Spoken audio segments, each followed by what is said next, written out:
naturales y la depredación y el desarrollo sostenible.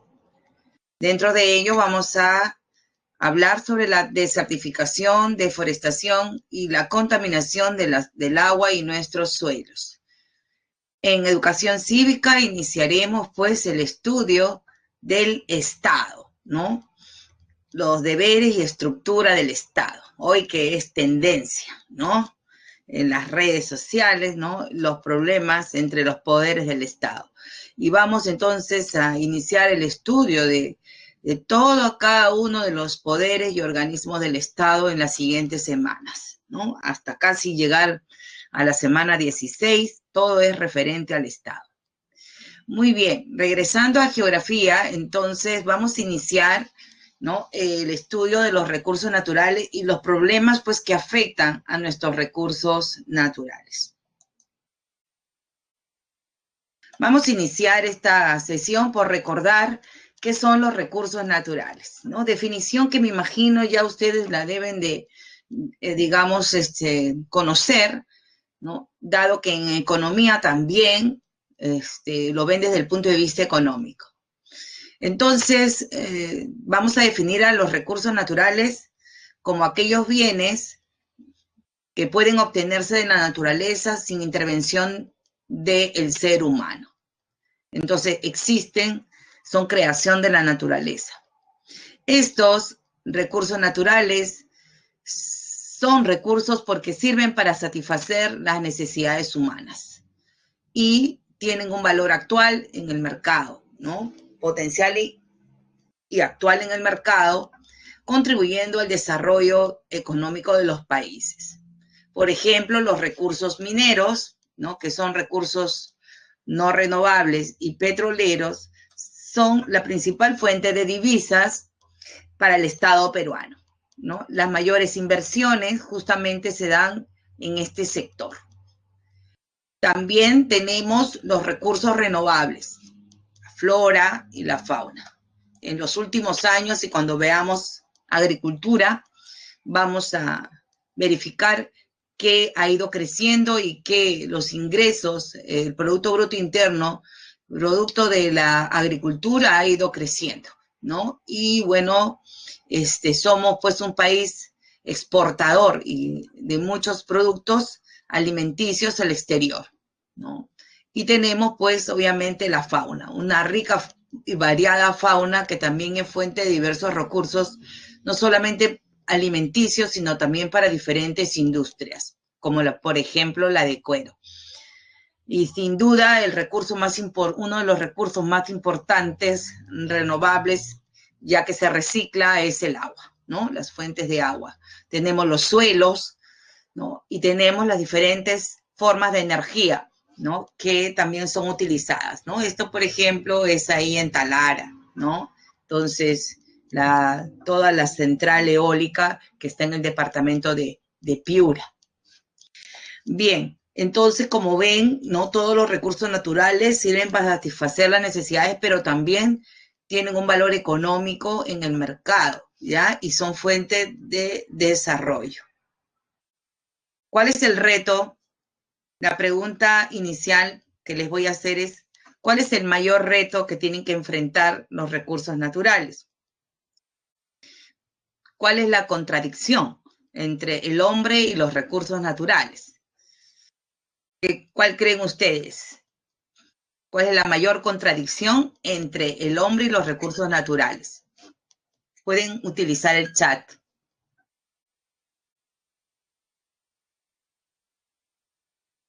¿Cuál es la mayor contradicción entre el hombre y los recursos naturales? ¿No? Voy a esperar que algunos más participen para ver sus respuestas. Muy bien, entonces los recursos naturales tienen una característica, ¿no? Que estos recursos son limitados, ¿no es cierto? Ahí Sofía, Nicolás nos han ayudado, Jim y Omar. Y nuestras necesidades al revés, ¿no? Nuestras necesidades son ilimitadas. Entonces, la mayor contradicción que existe entre el recurso y el hombre es eso, ¿no? Nosotros, infinitas necesidades que son ilimitadas. mientras que los recursos pues en la tierra son limitados y eso genera obviamente un conflicto, ¿no? Así pues, el mayor reto que enfrenta el recurso natural, el mayor reto es el crecimiento poblacional. Los especialistas señalan, y yo les decía la clase pasada, cada vez que late nuestro corazón se añade un niño al mundo. A ese ritmo crece la población mundial, la cual, pues, imagínate, estamos 2020, ¿no? Ya estamos acercándonos a los 8.000 millones de habitantes, ¿no? Y según las cifras, las estimaciones señalan que entonces, en el 2100 seremos 11.200 millones. La India habrá pasado a ser el país más poblado, dejando en segundo lugar a China y en tercer lugar a los Estados Unidos. Entonces, la explosión demográfica que vive la Tierra es un problema, porque obviamente los recursos naturales tienen que atender las necesidades hoy de cerca de 8 millones, pero en el 2100 de 11.200 millones. Otro de los retos es el alto desarrollo científico y tecnológico. ¿Por qué? Porque esto le permite al hombre, digamos, capturar los recursos naturales, explotarlos y utilizarlos con mayor facilidad, o sea, tener mayor acceso al recurso, puesto que no es lo mismo capturar pesca, o sea, cardúmenes, con una red tejida y utilizar la fuerza humana para poder capturar los peces, que utilizar, pues, redes eléctricas, radares, grúas eléctricas, que nos permiten capturar toneladas de anchoveta, por ejemplo, ¿no? Entonces, cuando el Perú, por ejemplo, ingresa al boom pesquero y comienza a utilizar bolicheras con radares, comenzó a depredar el mar peruano y colocamos en riesgo la anchoveta. Entonces, esta tecnología y este desarrollo científico permite transformar los recursos naturales en bienes a mayor escala, ¿no? Con la segunda revolución industrial apareció lo que es la producción en serie, ¿no? Recuérdense. Entonces, eso le permitió entonces sistematizar la producción y producir mucho más, ¿no? Mucho más que en la primera revolución industrial.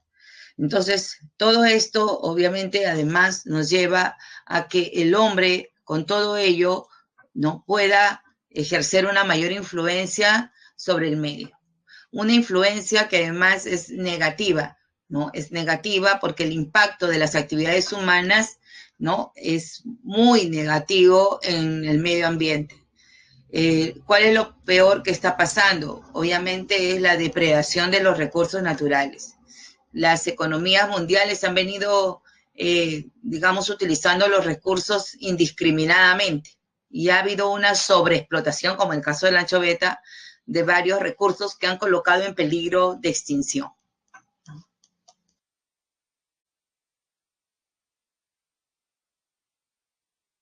El principal problema, entonces, de los recursos naturales es la depredación.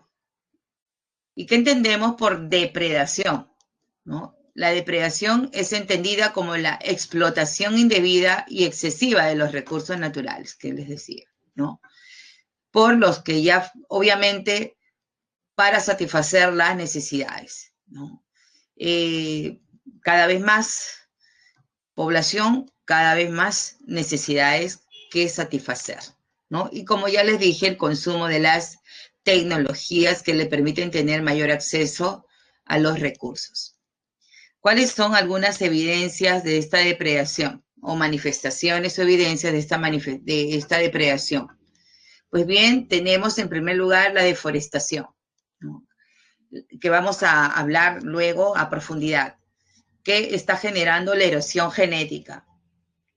Entendamos por erosión genética a la pérdida de esta biodiversidad, ¿sí? Acá tenemos, miren, varios tipos de zanahoria, ¿no? Y supongamos que desaparece esta variedad, desaparece esta, ¿Y qué es lo que está pasando en la zanahoria? ¿No?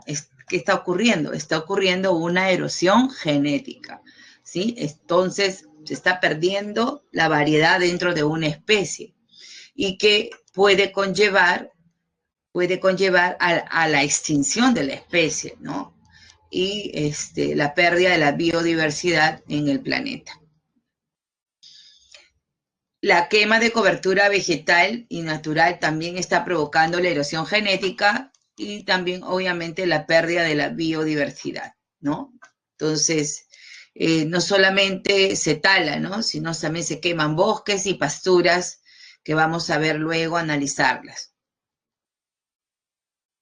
Otro de los problemas con relación a los recursos naturales es la contaminación del aire, ¿no? Un aire que respiramos y que necesitan todos los seres vivos para vivir y que sus altos niveles de contaminación están provocando pues enfermedades y alteración en los ecosistemas.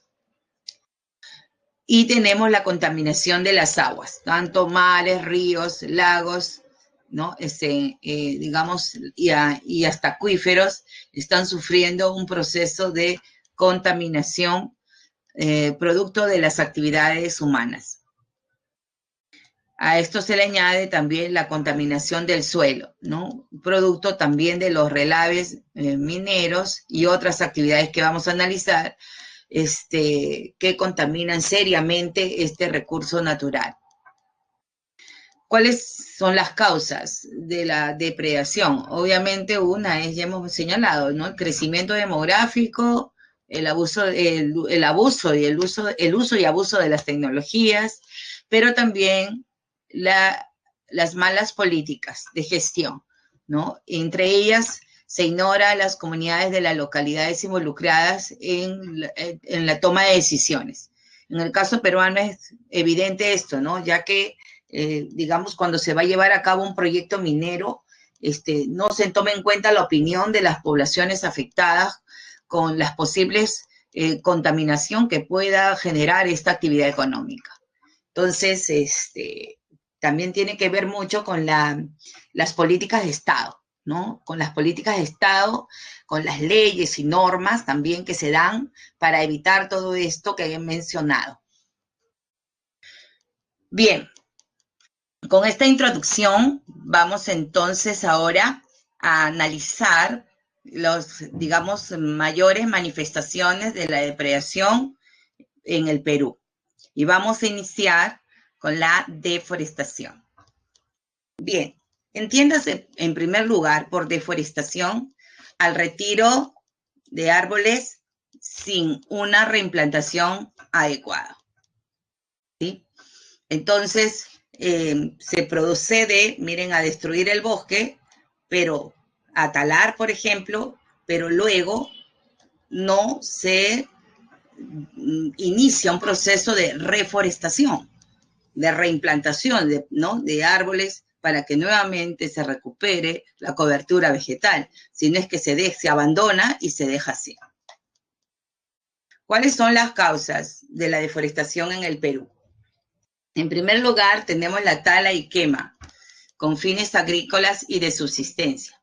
Uno de los mayores problemas en la selva peruana, en la costa norte, pero sobre todo en la selva, es que se está reemplazando áreas forestales por áreas agrícolas, ¿no? Como la palma aceitera, ¿no? El arroz y productos migratorios. De todas las agriculturas que se desarrollan en la selva, la peor es la migratoria, ¿no? Ya que los colonos talan o queman los árboles y inician un proceso de siembra. Pero como estos suelos no son aptos en realidad para la agricultura, o sea, no son muy ricos en nutrientes, en humus, y digamos las calidades que debe tener un suelo para la agricultura, ¿correcto? Porque son aptos para cultivo permanente, que son los árboles, ¿no es cierto? Entonces va a llegar un momento en que el suelo va a perder, ¿correcto? Sus nutrientes y ya no va a producir igual. Entonces, ¿la población qué hace? La población comienza a saltar de este lugar, entonces se migra acá y hasta que ya el suelo no dé más, migra aquí y entonces vamos a encontrar huecos, ¿no? En todo el bosque. Y lo vamos a ver porque ahí les he colocado una foto satelital, ¿sí? Ahorita lo vamos a ver. Entonces, la principal causa es esa, ¿no? Y obviamente, si hay agricultura, hay población, hay asentamiento humano, ¿no? Y entonces también se tala, obviamente, para reemplazarlo por casas, ¿no? Temporales, ¿sí? La otra causa es la tala para combustibles, ¿no? El Ministerio del Ambiente señala que todavía prácticamente el 100% de las poblaciones rurales utilizan combustible natural, ¿sí? Y todavía el 11% de la población urbana también utiliza combustible natural. Entonces, es un problema, ¿no? Que se estén usando recursos del bosque para generar combustible. El rico pollo a la brasa, ¿no? Qué rico, a la leña, ¿no? Al carbón. ¿Y de dónde sale eso? Sale de nuestro bosque. Hacemos nuestra parrillada en casa. ¿De dónde sale todo eso? Sale del bosque, ¿entienden? Entonces todavía, tanto en el área urbana como y sobre todo en el área rural, se viene utilizando los recursos del bosque para combustible natural. La otra causa es la tala para la industria maderera, ¿no? Todavía pues existe, ¿no? Digamos, bienes que nosotros consumimos que provienen del bosque, ¿no? Las camas, por ejemplo, ¿no? Los comedores, ¿no? Los muebles, puertas. Entonces, todavía hay muchos productos que provienen del bosque. El papel, ¿no? El papel. Entonces, la verdad es que, digamos, no vemos una luz al fondo digamos, del pasaje con respecto a la solución de este problema, debido a que todavía venimos consumiendo muchos recursos del bosque.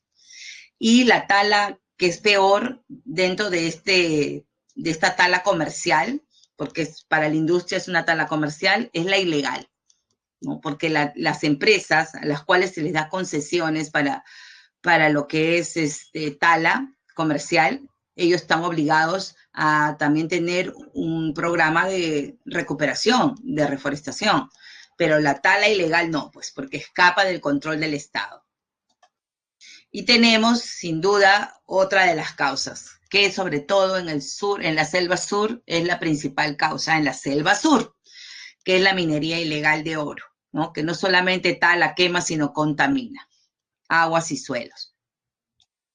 Y otro gran problema en el Braen, por ejemplo, en la zona del Braen, también todavía algunas zonas del Huallaga, ¿no? Tenemos pues la tala y uso de químicos por el narcotráfico. La actividad del narcotráfico contamina los suelos, ¿no? Arrojando los químicos en la zona de los pozos de maceración de la coca, pero también construye caminos clandestinos y pistas de aterrizaje clandestinas, ¿entienden? Entonces, aeropuertos clandestinos para poder sacar la droga de la selva, ¿no? Porque se meten en la selva virgen para que obviamente no sean detectados por el Estado. Y otro, que tenemos plantaciones de coca. Entonces, que están destinadas a esta actividad ilegal. ¿Se dan cuenta? Entonces son muchas las causas y todas son graves. En el 2015 la FAO señaló que entonces las tierras a nivel mundial habían disminuido considerablemente y que pues era la actividad agropecuaria, la minería, la construcción de nueva infraestructura y los incendios los que están provocando, digamos, la deforestación, ¿no? Y esto de la nueva infraestructura me hace recordar que aunque el Estado, digamos, la finalidad es proteger a nuestros bosques, de alguna forma también ha participado en la deforestación, pues cuando construye carreteras, cuando construye caminos, cuando construye aeropuertos, ha construido en la selva, obviamente eso ha llevado a deforestar. Bien, Esas son entonces las causas de la deforestación. ¿Qué medidas de desarrollo sostenible se plantean, ¿no?, para conservar los recursos naturales para las generaciones futuras?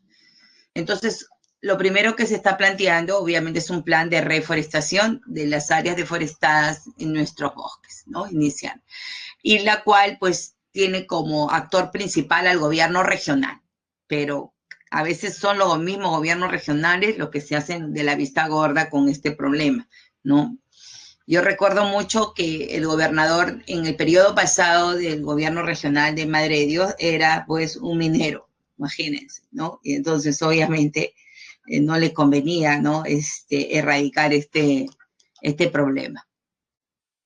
Utilizar métodos menos agresivos como la roza y quema. Y como ya les dije, evitar el derroche de los recursos naturales, ¿no? Usar menos, aprender a reciclar. Tenemos que volvernos una sociedad recicladora y aprender a reutilizar también los recursos, ¿no?, y darle otro uso y también reciclarlos. Hay países como Noruega, ¿no?, que pues son expertos en esto. Y comenzar a consumir productos sustentables en el tiempo, ¿no?, para ir disminuyendo el consumo de productos del bosque. Capacitar a los colonos, o sea, capacitar a la población, ¿no? Capacitar a la población, que es la principal responsable de la deforestación, ¿no? Y ya les dije que ellos talan, queman para vivir, ¿no?, para asentarse poblaciones enteras y para desarrollar actividades agrícolas. La Universidad Agraria tiene un programa de agricultura en el bosque, ¿no?, enseñándole a los colonos que no es necesario, pues, practicar la roza y quema, ni tampoco talar con gran magnitud, en la medida que podemos llevar a cabo una agricultura circular en torno a los árboles, ¿no?, sin necesidad de talarlo. ¿Se dan cuenta? Entonces, si este es mi árbol, lo que dice la Universidad Agraria es que alrededor de este árbol comencemos a sembrar, ¿sí?, de forma circular, ¿no?, para que entonces no destruir nuestra foresta. Ya se está llevando a cabo en algunas zonas de Loreto, por ejemplo. Y como mencioné también, las normas, las leyes, las regulaciones tienen que ser claras, ¿no?, claras y aplicables para que tenga éxito, pues, digamos, política de Estado de recuperación de los bosques.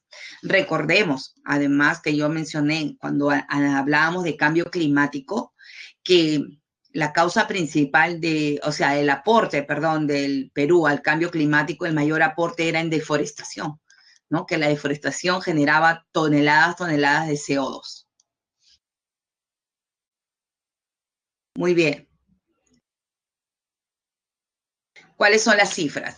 Las cifras con relación a la deforestación en el Perú son preocupantes, ¿sí? Son preocupantes.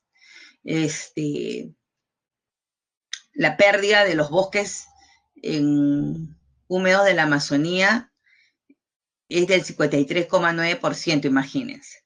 En los bosques secos de un 3,2% y en los bosques andinos un 0,2%. Yo les he traído cifras del 2018, en la separata están del 2015. ¿Sí? Las cifras son referenciales, no vamos a preguntar cifras en el examen. Lo importante es que nos permitan analizar cómo está, ¿no?, produciéndose esta deforestación.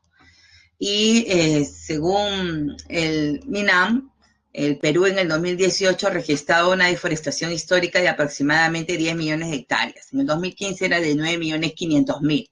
Pero sí, tenemos en cuenta que el promedio anual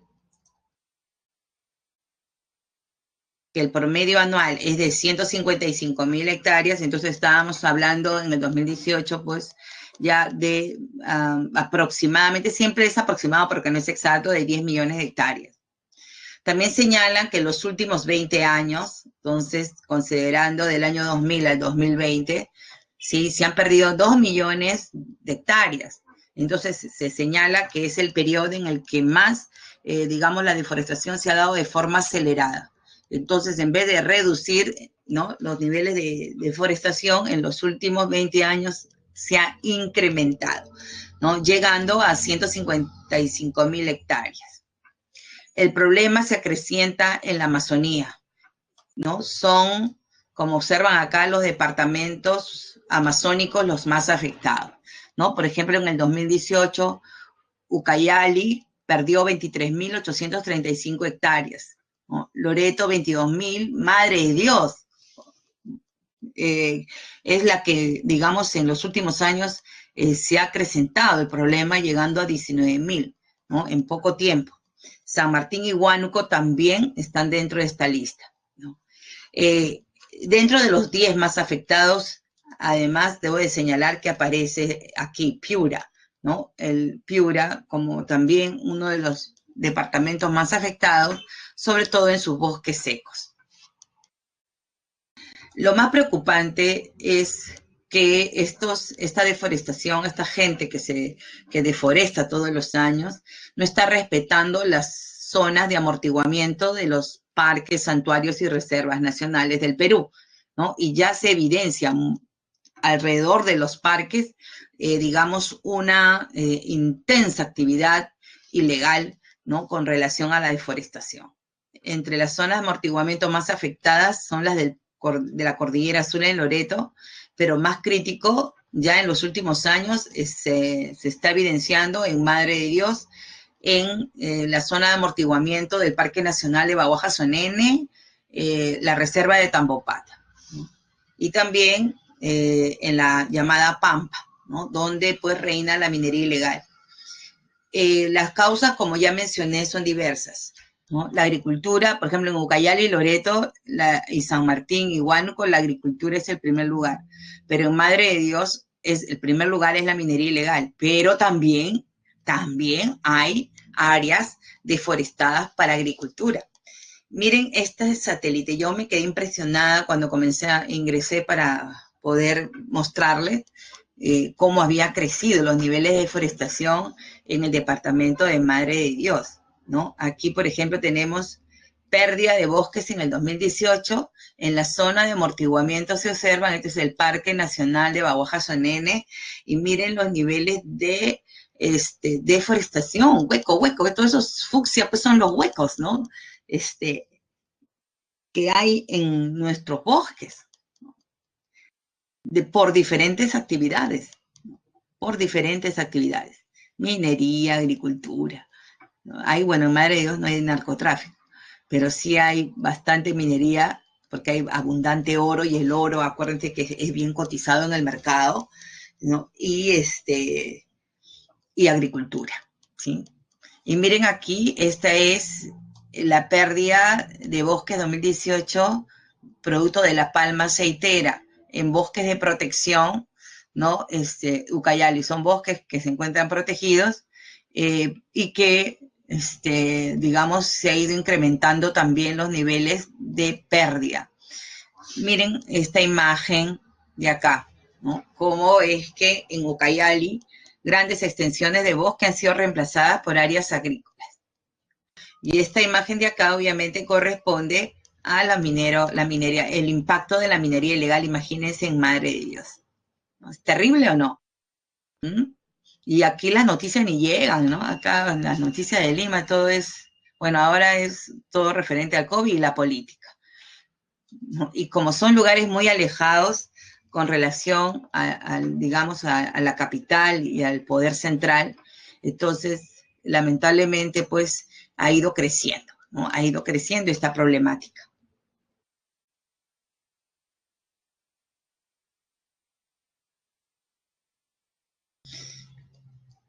Bien. ¿Alguna pregunta primero?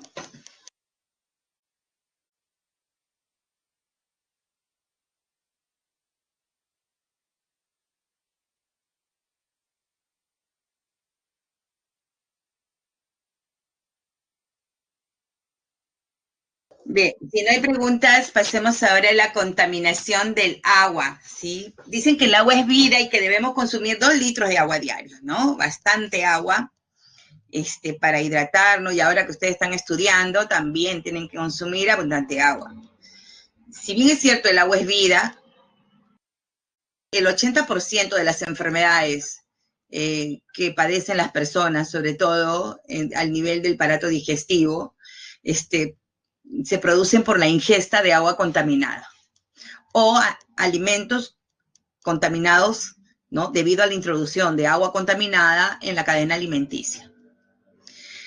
Los niveles de contaminación en el Perú de nuestras aguas es muy preocupante, ¿no? Debido a diversas actividades también que venimos realizando. Pero ¿cómo podemos, digamos, señalar cuando un agua está contaminada? ¿Se acuerdan que yo cuando hablábamos de contaminación del aire les explicaba que había los llamados ECA, los estándares de calidad ambiental? Pues bien, hay estándares de calidad ambiental para el aire, pero también hay estándares de calidad ambiental para el agua. Correcto, y estos estándares son los que nos señalan si los niveles de contaminación en el agua dañan y son perjudiciales para los organismos vivos. ¿Correcto? Entonces, entiéndase por contaminación del agua a un cambio de calidad del agua de tipo químico, biológico y físico, y que lo hace perjudicial para los organismos vivos. Entonces, los ECA, como repito, los estándares de calidad ambiental del agua, nos permiten identificar si esa agua está contaminada o no. Porque un agua puede tener contaminantes, pero sus niveles son bajos, por lo tanto, no superan los ECA. Entonces, no se puede decir que esa agua está contaminada, ¿no? Y no apta, ¿no? Pero cuando los niveles son muy altos, entonces se convierte en un agua no apta para los seres vivos, ¿no? Y menos para beber. La contaminación del agua se puede producir por introducción directa, dice aquí, o indirecta, ¿sí? De sustancias contaminantes en los lagos, ríos, mares y acuíferos. Entonces, indirecta es a través de los suelos, ¿no? Entonces hay una contaminación del suelo y esas sustancias luego se introducen a las aguas subterráneas, a los acuíferos y también a nuestros ríos y a nuestros mares. Fuentes contaminantes. ¿Cuáles son las principales fuentes contaminantes en el Perú? En primer lugar, el crecimiento urbano ha provocado que las aguas negras sean una de las principales causas de la contaminación del agua. En el curso del río Rima, en toda la cuenca del río Rima, se han identificado 900 puntos de contaminación, imagínense, ¿no? El río Rima recibe desde arriba, de la parte de su cuenca alta, relaves de minería ilegal. Y cuando ya el río se ingresa a los primeros centros poblados de la provincia de Huarochirí, en Canta, en Matucana, perdón,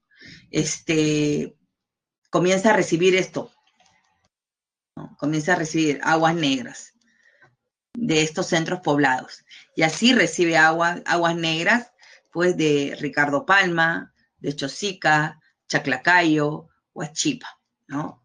Estas aguas terminan en la Tarjea, que es la planta de purificación, y también en la planta de Huachipa. Pero los mismos ingenieros señalan que los niveles de contaminación del río Rímac son tan altos que ellos no logran purificar al 100%, y que el agua que sale de la Tarjea y de Huachipa hacia nuestras familias es de baja calidad, o sea que tiene todavía contaminantes, ¿sí? Entonces, si Digesa hace una prueba a las aguas que salen de nuestros caños, más de una sorpresa nos vamos a dar, porque inclusive podemos encontrar materia fecal, imagínense, ¿no? Por eso es que es necesario hervir bien el agua para consumirla. Otros son los desechos industriales, ¿no? Que también reciben los ríos, ¿no? Y que incluso llegan hasta el propio mar. Si observan la imagen, esto es el mar, esta es una zona del Callao, donde encontraron estos desechos contaminantes industriales y que tuvieron que separarlo, ¿no? De tal manera para que esto no ingrese al mar, ¿no? A través de la desembocadura del río. Terrible, ¿no? Y esto aquí nomás en el Callao. Otros son los relaves mineros, ¿no? Los relaves. Ahí hay mercurio, por ejemplo, en Madre de Dios se arroja mercurio a los ríos, ¿no? Y también a los suelos, contaminando las aguas que son, digamos, fuente de biodiversidad. Entonces, un río que tiene altos niveles de contaminantes, inmediatamente, pues, obviamente va a provocar la muerte, ¿no? La muerte de las especies. Tenemos también, pero no de todos los días, pero sí, en algún punto del oleoducto norperuano ocurre todos los años derrames de petróleo. Y la mayor incidencia de derrames de petróleo ocurre por la misma población que roba, ¿sí? Que roba petróleo, entonces provoca, digamos, la ruptura de parte del oleoducto. O sea, la misma población, imagínense. Y tenemos la basura, ¿no? Los desechos urbanos. Desechos urbanos que en muchos casos la gente arroja al río, ¿no? Y el río luego avanza hasta desembocar en el mar y contamina el mar, ¿sí? Y el mar, a su vez, a través de las mareas y las olas, traslada esta basura a las playas, ¿no? Y se acumula en las playas. De tal manera que cuando uno va a la playa, lamentablemente no se quiere ni meter al mar debido a la cantidad de plástico que vamos a encontrar en las orillas, ¿no? Y además de plástico, inclusive pañales desechables. Y eso lo puedes encontrar, por ejemplo, en las playas de Santa Rosa, ¿no? En Cono Norte, porque el Chillón por ahí desemboca, ¿no? Y la marea trae toda la basura, imagínense a Playa Grande y Playa Sur, playas que eran tan lindas, ¿no? Y que ahora pues los niveles de contaminación son tan altos que ni siquiera pues te puedes sentar, ni siquiera te puedes sentar ahí en la arena, ¿no? Y tenemos obviamente la contaminación física, obviamente la basura, bueno, la basura ahí tiene físico y biológico, ¿no? Y hasta químico, ¿no? Y los sedimentos, que sí es una contaminación netamente física, producto de la erosión, producto de los huaicos, ¿no? Etcétera, que ingresan a los ríos y que enturbian las aguas. No sé si se acuerdan como hace cuánto, en el fenómeno del Niño, se acuerdan costero, hubo escasez de agua, ¿no? Y cómo el agua salía marrón, ¿no? Y no era apta para beber, ¿sí? Debido a los altos contaminantes físicos, producto de los sedimentos que cargaban los huaicos.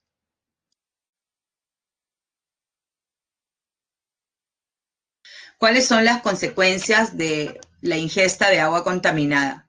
Como ya les adelantaba un poco, la contaminación del agua genera el 80% de las enfermedades en vías de desarrollo. Estas enfermedades están asociadas al sistema digestivo, ¿no? Diarreas, cólera, hepatitis, gastroenteritis, parasitosis, vómitos, gastritis por el helicobacter. Tengan cuidado con el helicobacter que está en las lechugas, no hay que dejarlas remojando con lejía, con gotitas de lejía antes de consumirla, ¿ya? Porque el helicobacter es bien difícil matarlo cuando ingresa al estómago, esta bacteria. Incrementa, obviamente, muerte de personas, porque una cosa es el helicobacter y otra cosa es metal pesado en la sangre, ¿no? Producto de la ingesta de agua contaminada, como repito, de tipo química. La alteración de los ecosistemas acuáticos y del litoral. Esta imagen que nos vemos aquí es del departamento de Pasco, de una laguna, ¿no? De una de las comunidades campesinas del departamento de Pasco, donde de producto a los altos niveles de contaminación parece que arrojaron contaminantes los mineros ilegales a la laguna. Lamentablemente, pues, murieron todas las especies.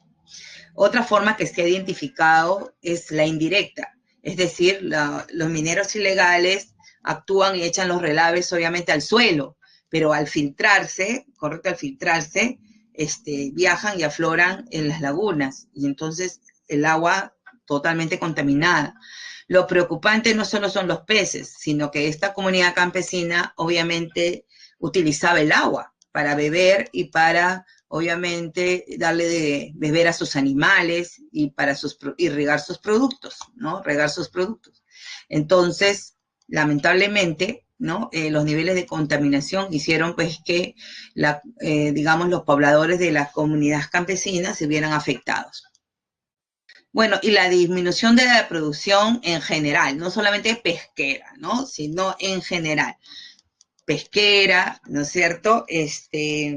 Acuicultura, ¿no? Ganadera, porque aquí no podían tomar agua, ¿no? Y los animales pueden morirse por falta de agua.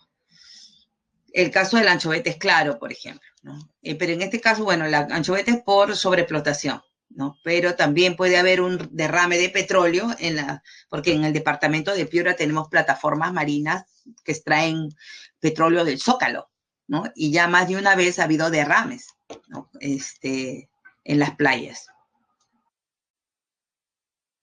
Bien, ¿qué medidas de desarrollo sostenible se proponen para mejorar la calidad del agua de nuestros lagos, ríos y mares? En primer lugar, se plantea reducir el volumen de los contaminantes. Digamos, suena difícil, ¿no? Suena difícil ya que casi todas las actividades, pues, que realiza el hombre contaminan. Reutilizar el agua residual, ¿no? Tratar las aguas residuales, ¿no? Para que éstas no vayan directamente a los ríos y mares, y reciclar algunos contaminantes, ¿no? Son algunos planteamientos en cuanto a medidas de desarrollo sostenible se refiere por la contaminación del agua. Muy bien. ¿Alguna pregunta sobre contaminación del agua?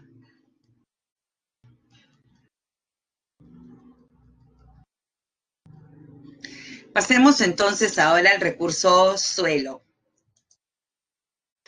Sabemos todos que el suelo es un recurso natural. Para algunos es semi-renovable, ¿no? Como BRAC señala semi-renovable, ¿no? Otros señalan renovable. Lo cierto es que el suelo es un cuerpo natural que se presenta en capas, ¿no? O llamados horizontes, los cuales están compuestos de diversos materiales, orgánicos e inorgánicos. ¿Por qué algunos señalan que el recurso suelo es semi-renovable? Puesto que solo contiene, miren, el 5% de materia orgánica, la cual principalmente se concentra en los niveles superficiales, ¿no? 45% de minerales, arena, arcilla, piedras, ¿no? Aquí limo, ¿no? Que contienen, repito, que representan el 45%. La base rocosa obviamente está en la parte final. Y 25% agua y 25% aire, ¿sí? Entonces, ¿pero qué le da la fertilidad a los suelos? Obviamente, lo que le da la fertilidad a los suelos, principalmente, además del agua y aire, es la materia orgánica, ¿no? Que solamente, pues, representa el 5%. ¿No? Una tierra con vida tiene ese color más o menos, ¿no? Y permite obviamente el crecimiento de las plantas. Los suelos son un recurso, por lo tanto, muy frágil, ¿no? Porque si matamos los organismos útiles o vivos del suelo, entonces matamos ese 5%, por ejemplo, del uso exagerado de plaguicidas o pesticidas, o contaminando con relaves los suelos, entonces el suelo rápidamente se va a degradar. Muy bien. ¿Cuáles son las principales fuentes contaminantes? Acabo de mencionar que el suelo es un recurso fácilmente destruible, ¿no? Y que está expuesto a una degradación constante. El ser humano, lamentablemente, al desarrollar las diversas actividades, sobre todo las agrícolas, ¿no? Ha venido contaminando los suelos. Un suelo también, al igual que el agua, se puede contaminar de tipo químico, biológico y sobre todo también físico, ¿no? Así pues, tenemos que existen varias actividades económicas en el Perú que contaminan los suelos. Una de ellas, y creo que los especialistas señalan, que la principal, digamos, actividad contaminante de los suelos es la agricultura, ¿sí? Debido al uso exagerado de abonos sintéticos y el uso exagerado de, digamos, productos de control de plagas, ¿no? Pesticidas, herbicidas, plaguicidas, los cuales además terminan por introducirse en la cadena alimenticia, ¿sí? Además de la agricultura como una de las actividades más contaminantes de los suelos, en segundo lugar se señala obviamente la minería, ¿no? Hemos visto ya los relaves mineros que se arrojan a los suelos y al río. Una contaminación biológica producto de la infiltración de aguas residuales, aguas negras, desagüe, y como ya les mencioné, la basura, ¿no? Que se arroja.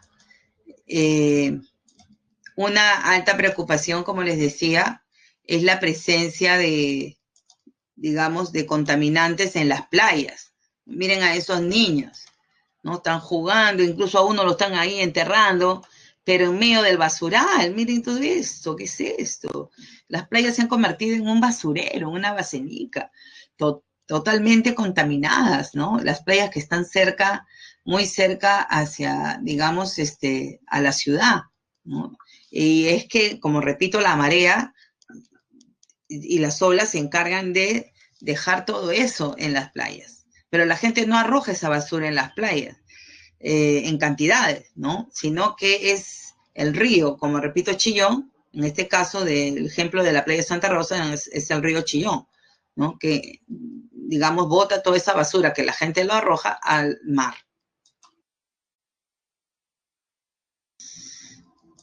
Bien. ¿Cuáles son las consecuencias? ¿Qué es lo peor que le puede pasar a un suelo? ¿Sí? ¿Qué es lo peor que le puede pasar? Es la pérdida de la productividad, ¿no? Producto de la muerte de los órganos útiles del suelo, ¿no? Entonces, eso es lo que se puede, digamos, señalar. Que pierda toda su capacidad productiva, la cual es obviamente gradual, ¿no? Los útiles del suelo son atacados por el uso exagerado de pesticidas, plaguicidas, y finalmente el suelo termina por, digamos, ser un suelo inerte, muerto, en la cual obviamente ya no puede ser utilizado. Y lo otro que yo les decía, ¿no? La concentración de plaguicidas en la cadena alimenticia.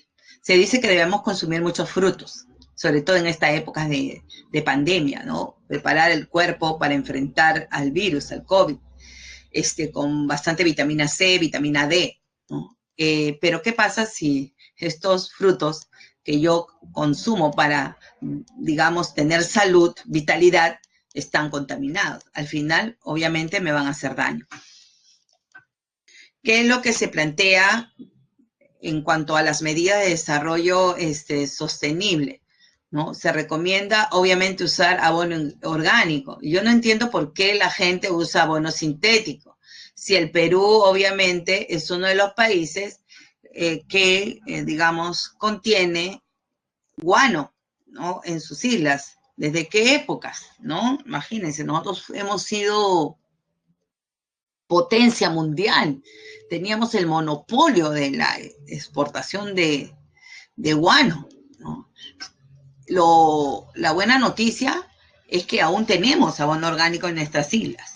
La mala noticia es que todavía siguen exportando guano. Entonces debemos fomentar el consumo interno de guano o sea, en las actividades agrícolas. Y cada vez nuestros productos orgánicos sean más. Ya tenemos bastantes productos orgánicos. Tenemos un café orgánico, por ejemplo, premiado en Europa, ¿no? Tenemos una variedad de productos orgánicos. Plátano orgánico, por ejemplo, está más caro. La mano está 4 soles, un plátano orgánico, ¿no? Porque es más costoso. Eso sí, es más costoso, pero también es más sano, ¿sí? Otro es practicar la rotación de tierras de cultivo, ¿no? Y el descanso. Yo le añado el descanso y lo vamos a ver en agricultura, ¿no? Dos técnicas importantes, hacer descansar la tierra y practicar la rotación de cultivos para que el suelo no se degrade. Y aplicar, obviamente, de forma racional y no exagerado, los plaguicidas. Para eso hay que capacitar, pues, ¿no? A los campesinos, no solamente dejarlos así, abandonados, sino tiene que haber, el Ministerio de Agricultura tiene que, digamos, asesorar a nuestros campesinos y apoyarlos en el desarrollo de sus actividades. Yo le decía, ¿qué es lo peor que le puede pasar a un suelo? Su degradación. En sinónimo, la desertificación, no se olvide. Bien, en resumen, ¿cuáles son las principales actividades entonces que contaminan el suelo en el Perú? Tenemos entonces la agricultura, ¿no? Con el uso de agroquímicos, abonos y control de plagas, reduce obviamente el rendimiento de los cultivos. Tuve oportunidad de ir al Valle de Virú con mis estudiantes y ellos entrevistaron pues a los campesinos y algunos señalaban que las tierras estaban perdiendo su fertilidad y cómo ellos se daban cuenta. Por ejemplo, el ají páprica, en la primera cosecha habían pues ajíes muy grandes, ¿no? Hermosos, como decían ellos, ¿no? Pero después, chiquitos. El arroz ya no crece tan alto, ya no produce tantos sacos. Entonces ellos se daban cuenta por eso. Entonces eso quiere decir que la tierra, obviamente el suelo, estaba perdiendo, ¿no? Su capacidad productiva, ya no producía tanto, no tenía tantos nutrientes como para permitir que los cultivos pues sean mejores. Por eso que ahora se promueve el descanso de la tierra. Tenemos tierras cultivadas y tierras en descanso. El otro es la explotación minera, ¿no? Miren, esto se conoce como draga, ¿no? Y son las mayores contaminantes de mercurio en nuestros suelos, nuestros ríos, ¿no? Por las altas concentraciones de mercurio que utilizan para separar el oro de los otros metales. La explotación minera en Madre de Dios, Pasco, hemos visto Pasco también, Huancavelica y otros departamentos como Moquegua, Tacna, Arequipa, digamos, es una de las mayores preocupaciones. Y miren esta imagen, esto aquí nomás es acá, los residuos urbanos, ¿no? Aquí pasando Santa Anita, ¿no? Obviamente parece brea, ¿no, chicos? Me parece que es brea. Y genera obviamente un nivel elevado de contaminación directa al suelo, ¿no? Y a través de esta, digamos, contaminación química, también los suelos se pueden ir degradando finalmente.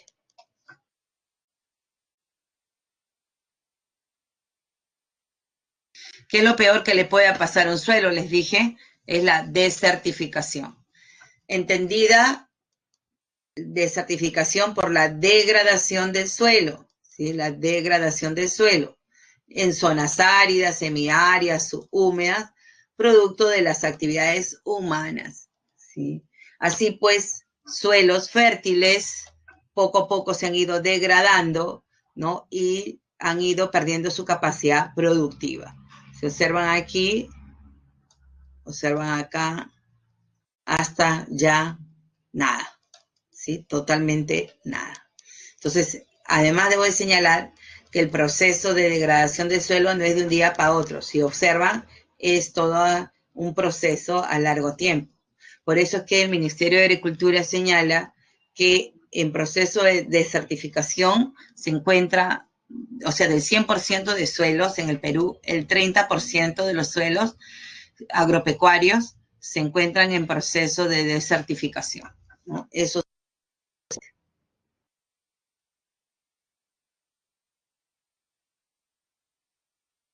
Bien, ¿cuáles son las causas de la desertificación en el Perú? ¿No? Obviamente las causas directas, ¿sí? Directas, porque indirectas puede ser a través de la contaminación, ¿no? Y estas son directas. Aquí tenemos la pérdida de la capa fértil, ¿no? Por las malas prácticas agropecuarias. En cuanto al sector del agro, ya hemos señalado, pues, todos los usos de contaminantes, ¿no? En cuanto a productos químicos se refiere. Y en cuanto a las actividades pecuarias, se encuentra, pues, obviamente, el sobrepastoreo, ¿no? El sobrepastoreo, que ocurre principalmente en las zonas altas, de las vertientes occidentales y orientales. Pero también tenemos, obviamente, la agricultura como una actividad altamente contaminante que a largo plazo puede generar por contaminación la desertificación. El otro es la destrucción de la cobertura vegetal por la tala y quema y sobrepastoreo. Ya sabemos que la tala y quema está asociada a la deforestación, ¿no? Y hemos visto cómo grandes espacios de bosques han quedado totalmente sin cobertura vegetal. Estos problemas ocurren en diferentes partes del país. Por ejemplo, en los bosques secos del norte. Aquí, esta imagen corresponde, por ejemplo, a Piura, ¿no? Y lamentablemente la población tala mucho el algarrobo, que es una de las principales especies. Y el algarrobo tiene, obviamente, 10 usos diferentes. Pero en algunas zonas está prohibida la tala del algarrobo, pero la población ingresa al Parque Nacional de Cerros de Amotape de manera ilegal para extraer, pues, lamentablemente, extraer leña para usarlo después como combustible natural, ¿sí? El otro es el pastoreo, sobrepastoreo, sobre todo en las punas altoandinas y vertientes occidentales. Dado que todos sabemos que en la sierra solo llueve en verano, si tú dejas sin cobertura vegetal, debido a que le das de comer al ganado hasta que no quede ni un pasto, entonces todos estos suelos están expuestos a la erosión hídrica y eólica, ¿no? Y al perder cobertura vegetal se vuelve en tierra muerta, finalmente. Tenemos la salinización por sobreriego y el mal drenaje. Esto ocurre principalmente en los valles costeros, sobre todo en los valles costeros del norte del Perú, ¿no? Desde La Libertad, Lambayeque, ¿no? Y Piura, producto de que es el afloramiento de sales. Pero ¿por qué está aflorando sales en la superficie? Como pueden observar en la imagen. ¿Qué está pasando? Pues bien, aquí en los valles del norte se cultiva mucho arroz, ¿ya? Y el arroz necesita abundante agua. Cuando uno va en tiempo de siembra al norte y va por la carretera panamericana y se ve los valles ahí cultivados, todo es agua, parece que hubiera ocurrido una inundación, ¿sí? Todo el valle está inundado de agua, ¿no? Porque justamente el arroz necesita abundante agua. Y estas aguas se van filtrando poco a poco, ¿no? Hasta permitir que las sales que se encuentran más profundas afloren a la superficie. Entonces, lamentablemente, el suelo se está intoxicando de sales minerales y poco a poco está reduciendo su productividad hasta convertirse, pues, ya finalmente en esta zona, miren, un suelo ya no apto para la agricultura. Este destino que estamos viendo aquí, ¿no? Aquí en toda esta zona que todavía está verde, también corre riesgo, ¿no? De salarse, lamentablemente. Esto ocurre principalmente en los valles costeros, como les decía, sobre todo en el norte. Y tenemos también el empantanamiento por mal drenaje, ¿no? El mal drenaje también está provocando la proliferación de pantanos, como observan aquí. Áreas donde se desarrollaba la agricultura, ahora hay pantanos. Y ahí es imposible, obviamente, pues, desarrollar alguna actividad, ¿no? Y obviamente ya se convierte en un suelo también, improductivo, ¿no? Debido a las grandes cantidades de agua que afloran y sobre todo aguas salobres, ¿no? En la costa, lo que, afloran no son aguas dulces, ¿no? Son aguas salobres, ¿no? Debido a la mezcla de sales, aguas fluviales, pero también sales que afloran del fondo. Muy bien. Hemos terminado geografía. ¿Alguna pregunta? ¿Alguna pregunta?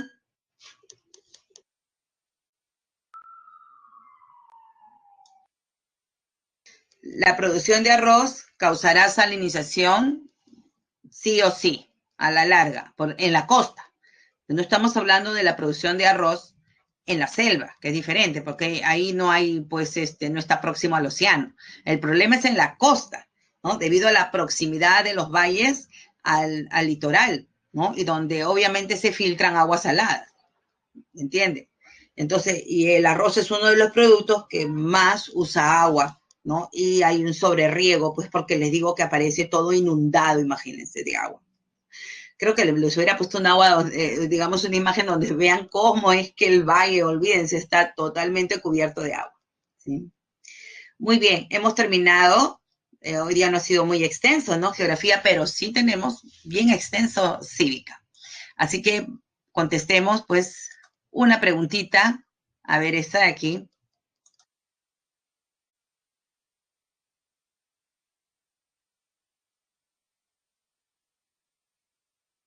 Un ratito. Voy a iniciar la encuesta. Vayan leyendo. Ok.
Muy bien, veamos la respuesta. Bien, la mayoría ha contestado muy bien. La respuesta era la letra D, ¿no? Entonces, en lo que es A, los que marcaron a dónde ha habido, pues, el error, ¿no? Prácticamente entre la primera y la última, porque la deforestación está asociada a la agricultura migratoria y no al mal drenaje de los suelos, ¿sí? Entonces, ¿qué pasó aquí? Esto no es con esto. Mal drenaje, acabamos, y además acabo de terminar de decir, ¿no? Que el mal drenaje de los suelos estaba provocando la desertificación de los suelos, no la deforestación, ¿sí? Estar atentos, estar atentos.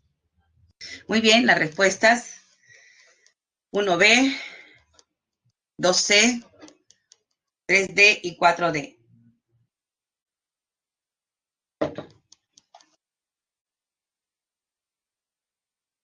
¿Alguna pregunta adicional?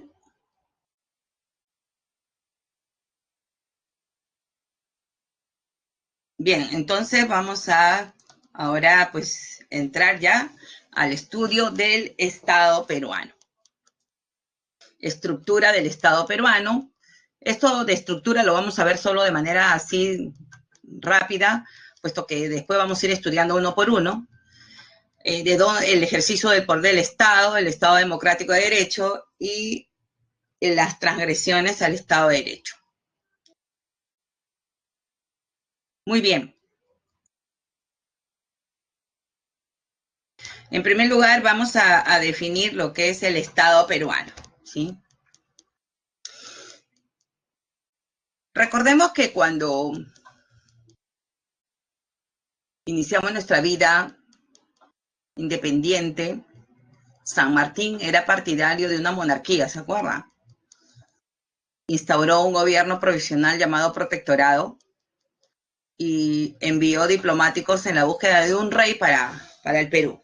Él estaba convencido de que el Perú no estaba preparado todavía para un sistema republicano. Sin embargo, las ideas republicanas se impusieron desde el principio. Así pues, una vez que se organizó el Perú, desde que se organizó el Perú como Estado, nosotros somos una república, ¿correcto? ¿Qué es el Estado? ¿Qué es el Estado? En primer lugar, el Estado es la nación jurídica y políticamente organizada. ¿Sí? Es la nación quien funda el Estado. Acuérdense que nosotros declaramos nuestra independencia y fundamos la República del Perú. ¿Y quién? La nación peruana. Entonces es el elemento fundacional del Estado, ¿no? Es el elemento espiritual, el creador, ¿sí? El creador de las leyes, de la parte jurídica, ¿no? Y es el elemento entonces, digamos, inicial. Quien funda el Estado, crea el Estado y además le da una forma jurídica y también le da una forma política. Pero dentro del concepto de Estado también está el territorio y es obviamente es la nación jurídica y políticamente organizada sobre un territorio, determinado territorio. Y aquí lo vemos, ¿no? Nuestro territorio y ahí la nación, cómo esta pues se organiza en el territorio. Pero además hay un cuarto elemento que dice la definición, donde se ejerce soberanía, es decir, donde el Estado ejerce su poder.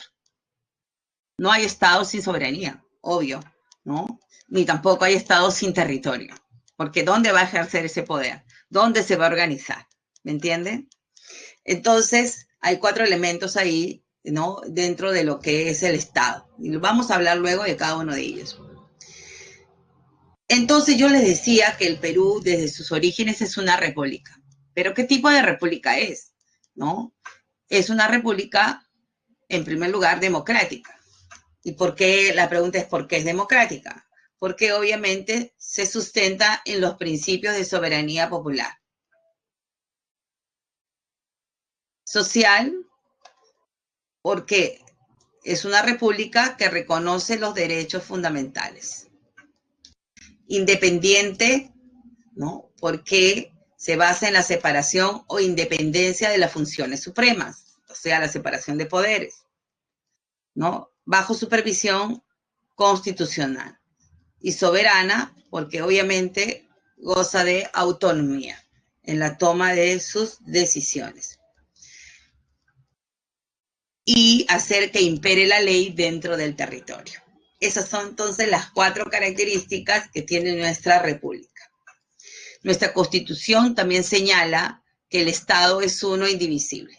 Es decir, todos sus elementos, territorio, nación y soberanía, es una unidad, ¿no?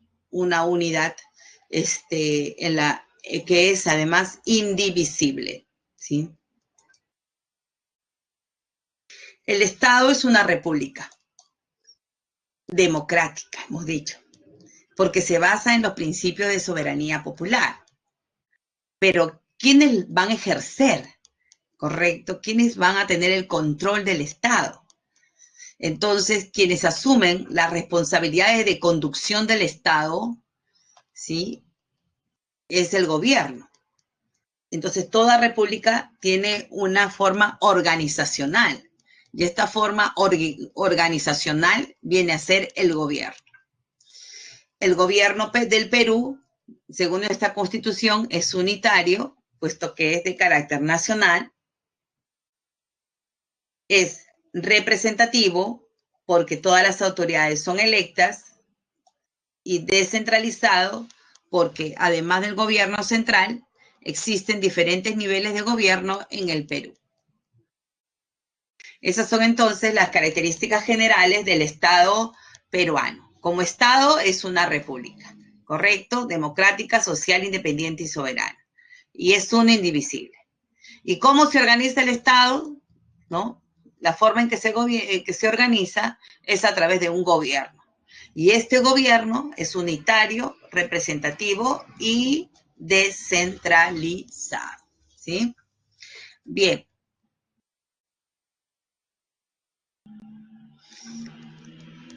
¿Cuáles son los deberes del Estado peruano? Yo les decía que no hay Estado sin soberanía, definitivamente. Por lo tanto, la primera función es defender la soberanía nacional. ¿Sí? El poder del Estado radica en su independencia y autonomía con respecto a otros intereses que puedan poner en riesgo la vida del Estado. Estos intereses ajenos al Estado pueden venir de afuera o también pueden venir de adentro, ¿no? Ahí escuchábamos al presidente Vizcarra que decía que era un ataque, y bueno, ataque a la democracia, ¿no? Entonces, a las instituciones del Estado quieren generar caos, ¿no? Un grupo oscuro, dice ahí, ¿no? No, solamente estoy repitiendo sus palabras, no voy a opinar al respecto. No voy a opinar al respecto, ¿sí? Solo estoy, ¿no?, señalando lo que dijo. Entonces, el Estado como tal ejerce soberanía dentro de sus territorios. Por lo tanto, tiene que defenderla cuando ésta se encuentra en riesgo. Los riesgos pueden venir de afuera o pueden venir de adentro, ¿sí? Es una república social y hemos dicho que es social porque su labor es garantizar pues la plena vigencia de los derechos humanos, ¿correcto? Entonces, aquí se convierte ya en un deber del Estado. Como también proteger a la población de las amenazas contra su seguridad y promover su bienestar general. Son dos conceptos diferentes, que están relacionados, sí, pero que uno, digamos, es diferente al otro. Si definimos lo que es seguridad, vamos a definirla como una situación o condición en la que el Estado garantiza la paz y tranquilidad de la población. Y su labor es protegerla de cualquier amenaza. Por ejemplo, ahorita, ¿qué amenaza tenemos? La pandemia, el COVID, ¿no es cierto? Y todos los actos que ellos realicen, incluido el toque de queda, es para proteger nuestra seguridad, finalmente. ¿Me entiende? Las cuarentenas y todas esas son medidas relacionadas con lo que es la seguridad, para lo cual obviamente cuenta con entidades como la Policía Nacional, los gobiernos locales, regionales, etc. Pero, ¿qué es el bienestar general? ¿No? El bienestar general ya es un concepto mucho más grande, ¿sí? Está relacionada con el deber del Estado de garantizar la satisfacción de las necesidades humanas de la población peruana en general, ¿no? Alimentación, vivienda, trabajo, salud, ¿sí? Todas las necesidades básicas que la población necesita. Por lo tanto, tiene que erradicar la pobreza, ¿no? Y la pobreza extrema, ¿no? Generar empleo, crecimiento económico, todo eso para que la población pueda satisfacer sus necesidades. Por último, establecer y ejecutar la política de fronteras, ¿no? Dado que las fronteras son los límites, son los que reciben la presión de afuera, ¿no? Y entonces el Estado tiene que irradiar su poder desde el núcleo vital, que es la capital, hasta los espacios de crecimiento, que son pues los límites, o sea, fuera de la capital, hasta los linderos, ¿no? Tiene que existir la presencia del Estado. Promover la integración latinoamericana con otros países y promover obviamente el desarrollo de las zonas fronterizas. Nosotros tenemos, ¿cuántas regiones fronterizas tenemos? Tumbes, Piura, Cajamarca, Amazonas, Loreto, Ucayali, Madre de Dios, Puno y Tacna. ¿no? Estas son las regiones fronterizas y al interior de ellas existen zonas fronterizas que hay que ir fortaleciendo.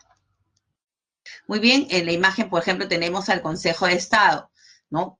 Que está relacionado con la soberanía, con el poder del Estado, ¿no? Y cómo este Estado se organiza, digamos, de una manera descentralizada y de una manera que el poder no recaiga en una sola persona. Ahí, por ejemplo, podemos ver en la imagen a los representantes del Congreso, del Poder Judicial, del Tribunal Constitucional, de la Fiscalía de la Nación, el Defensor del Pueblo, ¿no? No es lo mismo Consejo de Ministros que Consejo de Estado, ¿sí? Consejo de Estado están todos los poderes y organismos del Estado presentes. Lo convoca el presidente.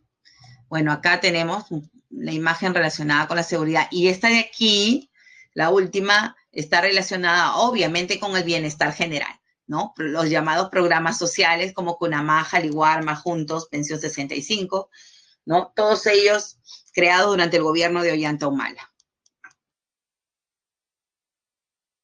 Muy bien. Yo les decía que la República del Perú es democrática, ¿sí? ¿Y por qué es una democracia? Porque se basa en la soberanía popular.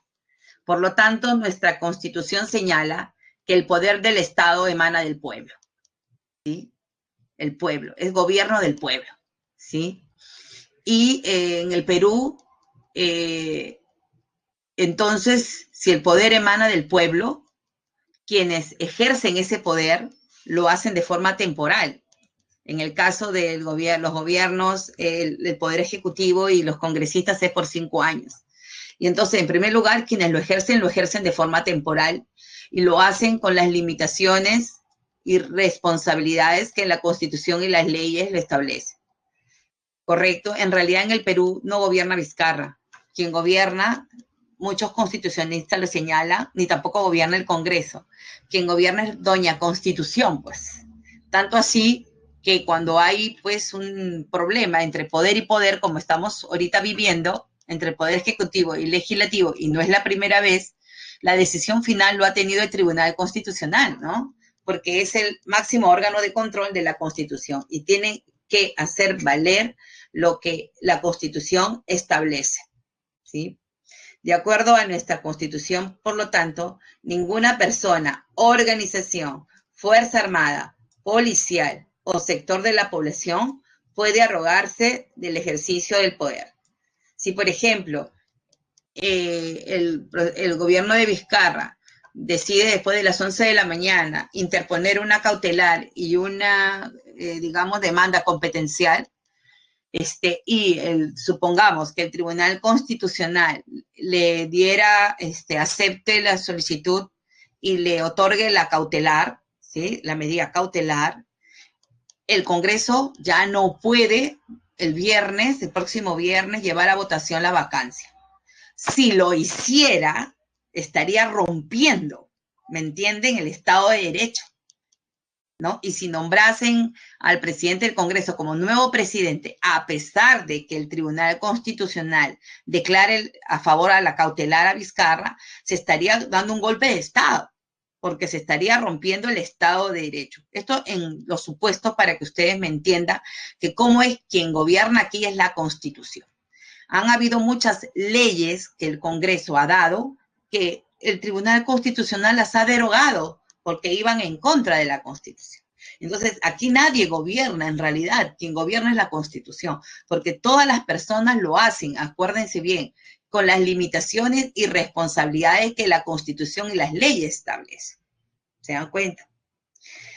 El poder del Estado, entonces, emana del pueblo, ¿sí? ¿Por qué? Porque ya he señalado que el pueblo o la nación es quien funda el Estado y le otorga potestades y facultades para administrar y gobernar, obviamente, a un grupo de personas e instituciones en el marco de un sistema jurídico liderado, como pueden observar aquí, por la Constitución, ¿no?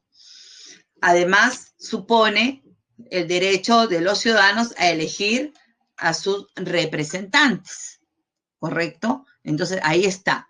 Todo el poder del Estado peruano recae en el pueblo y emana del pueblo.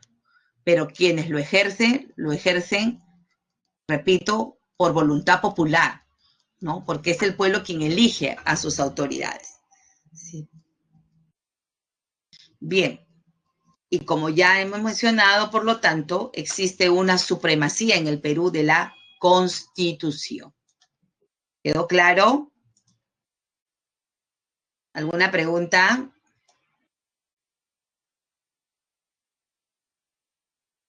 ¿Quedó claro sobre de dónde emana el poder del Estado? Entonces, no me vayan a marcar otra cosa, no de las Fuerzas Armadas, ni del gobierno, ni del Congreso. ¿Correcto? Bien. Vamos entonces ahora a analizar los 4 elementos del Estado. Ya hemos dicho que son 4: nación, territorio, gobierno y soberanía. Hablemos de la nación peruana, ¿sí? Si la nación peruana es el pueblo y en quien recae, ¿no? El poder del Estado, ¿a quienes se le llama peruanos? ¿No? La nación peruana es definida como aquella población o grupo de personas que poseen ciertos vínculos comunes y residen dentro de un espacio geográfico determinado. Según nuestra Constitución, además, la nacionalidad no se pierde salvo por renuncia expresa ante una autoridad peruana. Nuestra Constitución señala que solo pueden ser candidatos al Congreso y a presidente y vicepresidentes los peruanos de nacimiento. ¿Por qué es clara, digamos, para especificar eso? Porque existen otros tipos de peruanos. Tenemos los peruanos por opción y por naturalización, ¿correcto? Pero entonces, solo pueden ser congresistas, presidente y vicepresidentes los peruanos de nacimiento. Mi alcalde, que es Forsyth, es uno de los que hemos visto encabezan las encuestas, ¿no? Para las elecciones de abril. Pero si él nació en Venezuela, ¿no? Entonces, si él nació en Venezuela, ¿por qué está como posible candidato? Y es que nuestra legislación señala que son considerados peruanos de nacimiento lo siguiente: los nacidos en el territorio nacional, ¿correcto? Como yo nací aquí en el Perú, ¿no? Pero también los nacidos en el exterior, de padre o madre peruano de nacimiento, inscritos durante su minoría de edad. ¿Se dan cuenta? Entonces, Forsyth, si bien es cierto, nació en Venezuela, ¿correcto? Fue inscrito en la embajada durante la minoría de edad y por lo tanto es peruano de nacimiento, ¿sí? También son peruanos de nacimiento, miren, los menores de edad en estado de abandono que residen en el territorio de la República, hijos de padres desconocidos. No se sabe, se lo lleva a una VIP, ¿no? A los niños, un bebé, que se encuentra un bebé, por ejemplo, ¿no? Un bebé en la puerta de la comisaría, que ha habido muchos casos de eso. Y nunca se sabe quién su mamá, si es peruana, colombiana, chilena, lo que sea, ¿no? Pero entonces se asume que es un nacido en el territorio nacional. ¿Sí? Se asume que es un nacido en el territorio nacional. Bien. Así sea menor, miren, y es menor de edad. No estoy hablando recién nacido. Y menor de edad, acuérdense, es hasta antes de cumplir los 18 años. Tenemos por opción, que son los hijos de padre y madre peruanos nacidos en el extranjero, y los extranjeros residentes de los 5 años que al llegar a su mayoría de edad manifiesten su voluntad, que es diferente al caso de Forsyth, ¿no? Porque Forsyth sí fue inscrito. Pero si algún peruano que nace, hijo de peruanos que nace en el extranjero, no lo llegan a inscribir durante la minoría de edad, este hijo de peruano puede solicitar por opción, cuando cumpla los 18 años, la nacionalidad peruana. Pero ya no va a ser considerado como nacimiento, sino peruano por opción, ¿no? Igualmente, los extranjeros que residen desde los 5 años y las personas extranjeras unidas por matrimonio. Y tenemos el más difícil, ¿no?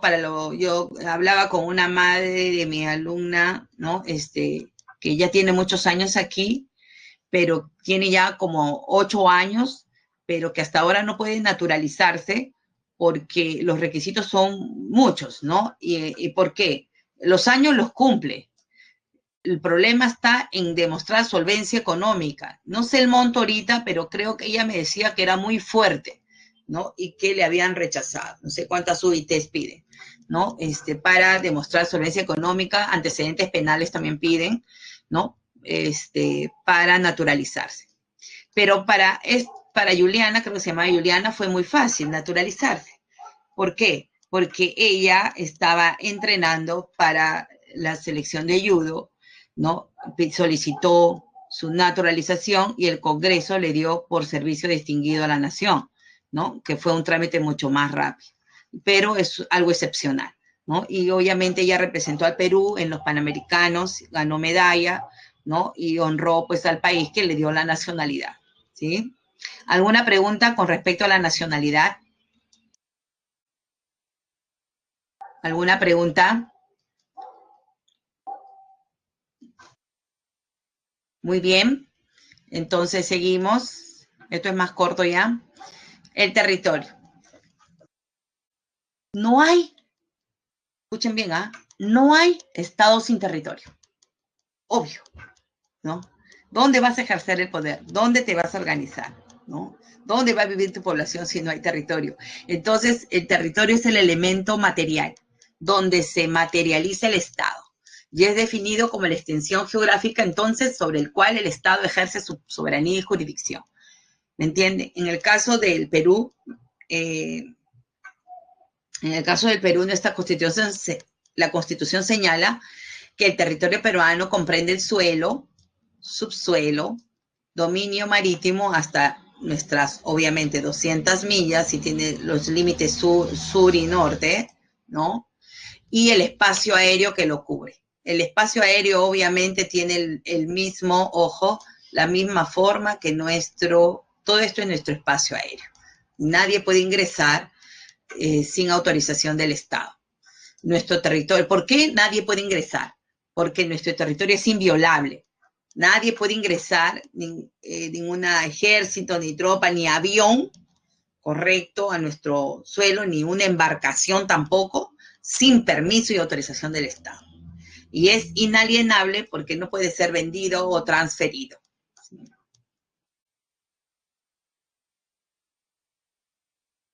Bien. El gobierno, aunque ya les he mencionado, el gobierno en realidad es un conjunto de personas e instituciones que tienen a su cargo la administración y dirección del Estado, ¿no? Y obviamente ejercer el poder del Estado de manera temporal. El poder emana del pueblo, pero el pueblo le otorga, ¿no? Ese poder se lo cede, ¿no? Para que lo ejerza durante 5 años. ¿Se dan cuenta? El gobierno, como ya he señalado, es unitario porque tiene alcance nacional, representativo porque son autoridades electas y descentralizado porque existen, obviamente, los diferentes niveles de gobierno, nacional, regional y local, ¿no? Y este gobierno, además, se organiza según el principio de separación de poderes, ¿no? Legislativo, ejecutivo y judicial. Bien. Y el último elemento, que yo les decía, no hay Estado sin territorio, pero tampoco hay Estado sin soberanía, ¿no? Y es la capacidad de ejercer el poder dentro de un determinado territorio sin aceptar subordinación de otros Estados. La soberanía, ojo, se entiende de 2 ámbitos. Quiero que entienda. Desde el ámbito externo y desde el punto de vista interno, ¿no? Desde el punto de vista externo, el Estado ejerce su poder sin intromisión ni subordinación de otro Estado. En el ámbito interno es la capacidad que tiene el Estado de hacer que imperen las leyes y las decisiones de gobierno al interior. ¿Me entienden? Y eso se ve todos los días, como cuando los policías entran a las discotecas, ¿no? A los bares, ¿no? Gente que no está cumpliendo con el toque de queda, ¿no? Se lo llevan preso, han impuesto multas, ¿no? Y entonces aquí el gobierno ha decidido que a partir de las 10 de la noche el toque de queda y está prohibida las reuniones familiares. Entonces todos debemos acatar eso, ¿me entiende? Entonces ahí se entiende digamos, se refleja la soberanía interna, el poder del Estado para ordenar el territorio nacional. Ha declarado cuarentena, ¿no? En algunos departamentos todavía, ¿no? Debido al COVID. Y la gente tiene que acatar, ¿se dan cuenta? Bien, otros aspectos del Estado. Tenemos la defensa jurídica del Estado. ¿Quién se encarga de la defensa de los intereses del Estado? La defensa jurídica del Estado está a cargo de los llamados procuradores públicos, ¿sí? Estos procuradores públicos son funcionarios, no son autoridades, que pertenecen al Ministerio de Justicia, ¿no? La defensa jurídica del Estado está encabezada por un consejo, conocido como Consejo de Defensa Jurídica del Estado, quien dirige y supervisa el sistema, y es presidido obviamente por el ministro de Justicia. Existen tanto procuradores como instituciones, también existen, ¿no? Tenemos el Procurador General de la República, del Poder Ejecutivo, el Procurador del Congreso, los procuradores de los gobiernos regionales, de los órganos constitucionales, del Poder Judicial, ¿no? Y si, por ejemplo, hay algún funcionario o autoridad que, digamos, perjudica al Estado con sus actos de corrupción, entonces los procuradores aperturan investigación y hacen la denuncia respectiva, ¿no? Ante los fueros del Poder Judicial, ¿no? Aquí tenemos, por ejemplo, la imagen a Miguel Ángel Sánchez Mercados, procurador del delito de lavado de activos, que tiene mucha actividad, ¿no? Ha tenido mucha actividad con las campañas, por ejemplo, ¿no? Con el financiamiento de las campañas, financiamiento ilegales de las campañas de los partidos políticos en la elección del 2016, ¿sí? Bien, símbolos, son 3 nada más, no 4, por favor. La escarapela no es símbolo, solo bandera, escudo y el himno. Capitales, 2, Lima, capital de la República, y el Cusco, capital histórica. Idiomas, a nivel nacional, ojo, a nivel nacional, uno solo, el castellano. Pero también son idiomas oficiales en las zonas donde predominen todas las lenguas aborígenes, ¿sí? Quechua, Aymara, Ahuajún, Shipibo, Conibo, etcétera, ¿no? Mashiguenga, son idiomas oficiales, pero en las zonas donde ellos predominen. ¿Se dan cuenta? Y uno solo a nivel nacional, que es el castellano, ¿sí? Bien.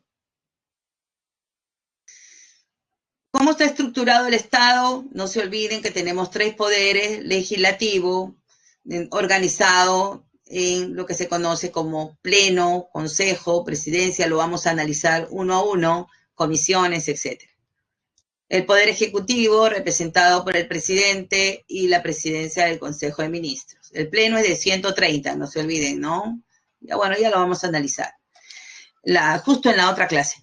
Y el Poder Judicial con sus órganos jerárquicamente constituidos, ¿no? Corte Suprema, Superior, juzgados especializados, juzgados de paz letrado y juzgados de paz. Además de estos 3 poderes del Estado, tenemos los órganos constitucionales autónomos. Ahorita quienes tienen bastante chamba son estos 3, ¿no? Que ya pues se ha iniciado toda la preparación de las elecciones del 11 de abril.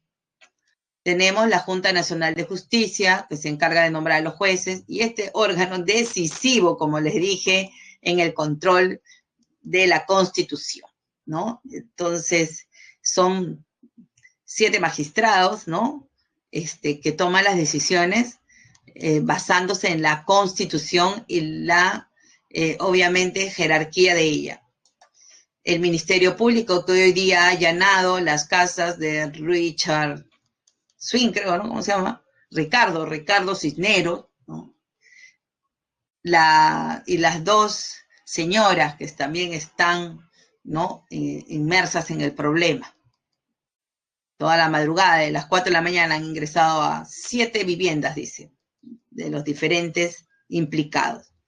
Tenemos la Defensoría, la Contraloría. Ojo, no se me confundan, no se me vayan a confundir Procuraduría con Contraloría, ¿ya? El procurador es quien defiende los intereses del Estado, investiga, pero como abogado del Estado. En cambio, la Contraloría es un órgano de supervisión y control, ¿sí? Del presupuesto y de los actos de las instituciones del Estado, ¿ya? Es diferente. Bueno, tenemos la SBS, que tiene ahí una Secretaría de Lavado de Activos, donde está el procurador, y el BCR. Bien, tenemos además los gobiernos regionales y los gobiernos locales, ¿no? Acá es locales. Los gobiernos locales a nivel provincial y a nivel distrital. Miren, a todo eso vamos a estudiar en la siguiente semana. Hasta la semana, creo, 15 o 16, todo es referente a esto, ¿sí? Muy bien. El Estado Democrático de Derecho. Aunque ya les he adelantado, en el Perú no gobierna Vizcarra ni el Congreso, les decía. ¿Quién gobierna? ¿Quién es? ¿No? Las leyes. Y el poder emana del pueblo, ¿correcto? Entonces, si el poder emana del pueblo, el Perú es una democracia. El concepto de democracia tiene dos aristas, como sistema político y como forma de gobierno. Como sistema político, defiende la soberanía del pueblo y el derecho a elegir y controlar a sus gobernantes. Pero como forma de gobierno, ¿no? Es, digamos, una forma de organizarse, ¿no? Basado en las decisiones que toma el pueblo, ¿no? A través de sus mecanismos de participación ciudadana, ya sean directa o indirecta, ¿no? Y que le confieren legitimidad. Entonces es una forma de gobernar. Es un sistema político, pero también es una forma de gobernar, basado, repito, en las decisiones tomadas por el pueblo, ya que el pueblo participa de forma indirecta, por ejemplo, en la elección de sus autoridades, pero de forma directa, por ejemplo, a través de sus referéndum, revocatorias, remociones, consultas previas, ¿no? Entonces, a nivel local también tenemos, ¿no? Entonces, la elaboración del presupuesto colaborativo, ¿no? Y otras formas de participación ciudadana. Bien, obviamente para la comunidad internacional es muy importante garantizar la democracia a nivel mundial, porque para ellos la democracia es, ¿no?, el sistema político y la forma de gobierno que garantiza los derechos humanos. Bien, no se olviden que pues la democracia viene desde Atenas, ¿no? Desde Clístenes, si no me equivoco, y después Pericles, ¿no? Y donde la democracia era una democracia directa, ¿no? A través de las asambleas. ¿Cómo se llamaban? Polis, creo, ¿no? No me acuerdo. Bien. ¿Y qué es el Estado de Derecho? Ahora sí, ¿qué es el Estado de Derecho? Como yo les decía, ¿no? Si el Congreso decide vacar al presidente, a pesar de que el Tribunal Constitucional le acepte la cautelar, entonces el mismo Congreso estaría rompiendo el Estado de Derecho. ¿Qué es un Estado de Derecho? Es un principio de gobernanza, dice aquí, ¿no? Vamos a agrandarlo. Es un principio de gobernanza en el que las personas, las instituciones públicas y privadas y el propio Estado están sometidos a las leyes que se promulgan, o sea, que leyes que están vigentes y que se tienen que cumplir, ¿no? Entonces, por eso es que, digamos, en resumen, entiéndase por Estado de Derecho, ¿no?, a un principio jurídico también, en el cual, basado en el imperio de la ley, no gobiernan en realidad los poderes del Estado, quien gobierna es la Constitución, ¿sí? ¿Por qué? Porque cualquier acto cualquier acto, ya sea del Poder Legislativo, Poder Judicial o Poder Ejecutivo, o cualquier acto de otra institución o personas, ciudadano, tiene que estar sujeto a ley. En tal sentido, los elementos del Estado de Derecho son el imperio de la ley, en primer lugar, la división de poderes, que lo establece la Constitución, la legalidad de la administración de justicia, de la administración pública, ya que las autoridades que forman parte de los poderes del Estado tienen que ser autoridades que legalmente hayan sido declaradas como tal a través de un proceso electoral. Y la vigencia de los derechos humanos, ¿no? Si es el propio gobierno que va a violentar los derechos de las personas, entonces se puede decir que desde el nivel de gobierno están rompiéndose el Estado de Derecho.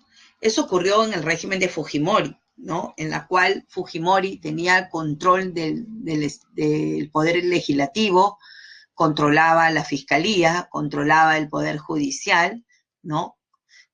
Controlaba la prensa, intervino los medios de comunicación, ¿no? Violentando los derechos de los ciudadanos a estar informados. Entonces hubo una ruptura del Estado de Derecho durante el régimen de Fujimori. Aunque algunos no lo quieran reconocer, fue una dictadura que rompió el Estado de Derecho, ¿sí?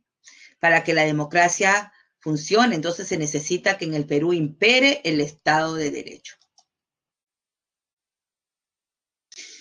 Sí, el Estado de Derecho, correcto, es un principio de gobernanza basado en que las personas, las autoridades, instituciones están sujetas a la ley. Cualquier acto que vaya en contra de la Constitución y lo que ella establece y los derechos que protege, entonces es considerado como una transgresión al Estado de Derecho, una violación clara al Estado de Derecho, ¿sí?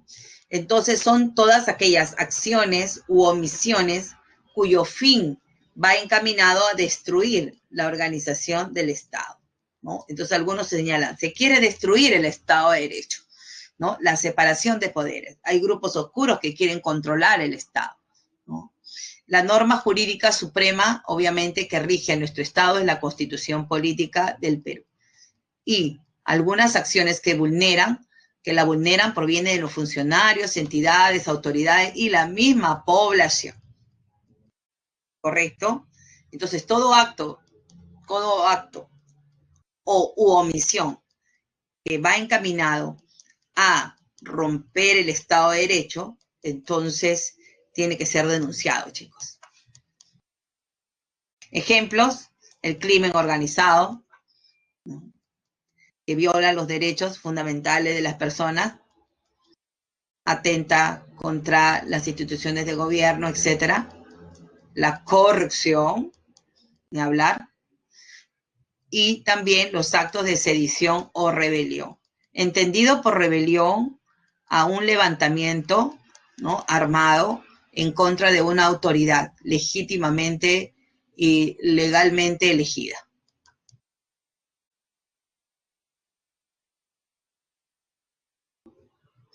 Bien, nuestra Constitución señala que nadie, escúchenme bien, nadie debe obediencia a un gobierno usurpador, ¿sí? Y nadie puede arrogarse del poder, ¿se acuerdan?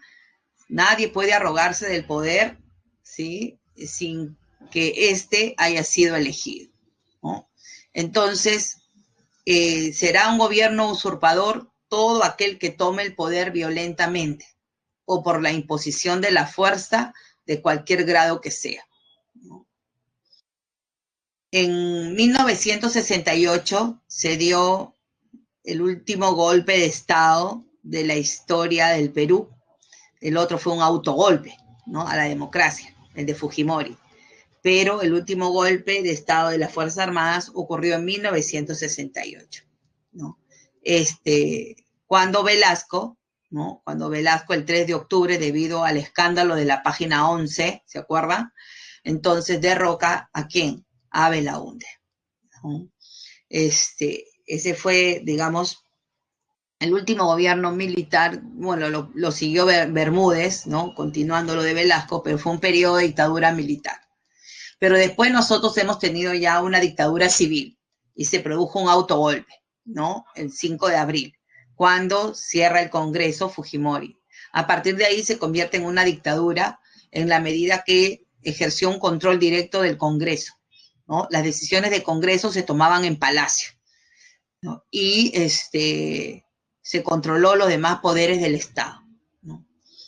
Ante un gobierno usurpador, un gobierno que carece de legitimidad y legalidad, entonces el pueblo, según esta constitución, el artículo 46, tiene derecho a la insurgencia,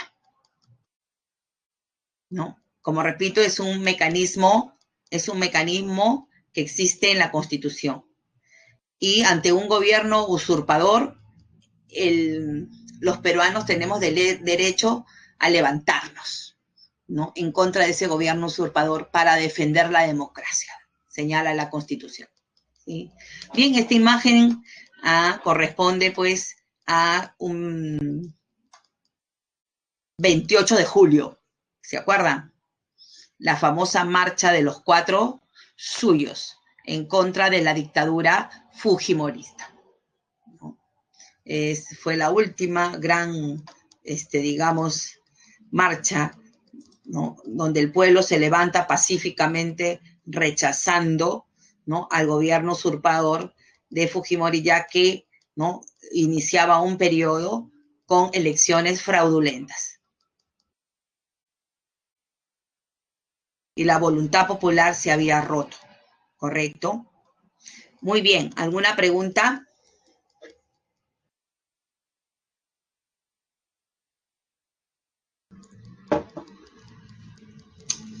Vamos, pregunten.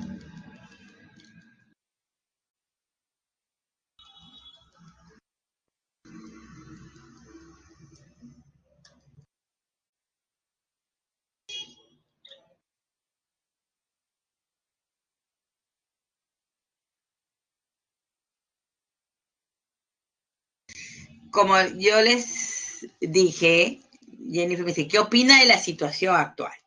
No voy a ponerme a favor de ni uno ni del otro. Lo único que puedo señalar es que obviamente genera inestabilidad, ¿no?, en todo el territorio nacional. No estamos en una época para que los poderes del Estado de nuevo estén en pugna, ¿no? Y tiene que primar los deberes del Estado que hemos leído, garantizar los derechos humanos, el bienestar. Estamos en época de pandemia, bienestar y seguridad, y eso es lo que debe de primar ahorita, ¿no? Si el presidente Vizcarra ha cometido un delito, un acto, la fiscalía se va a encargar de demostrar si es inocente o culpable. Entonces, de manera objetiva, ¿correcto? Por lo tanto, yo como ciudadano, como ciudadana, espero que los dos poderes se pongan de acuerdo, dialoguen en estos días que quedan por el bienestar de la población. Es lo único que les puedo decir. Muy bien.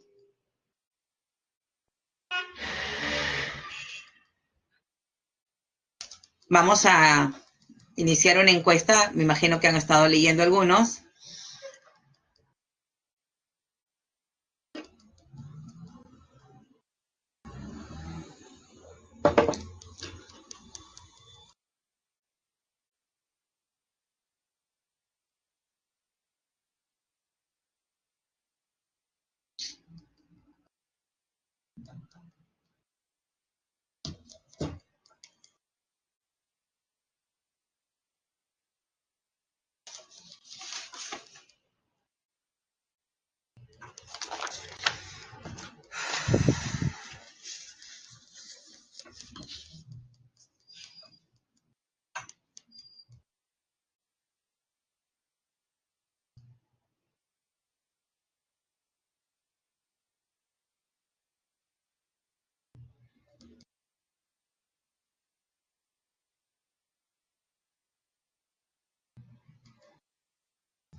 Sí, Nicolás, la Constitución es la ley de leyes y cualquier ley que se promulgue tiene que estar supeditada a lo que establece la Constitución.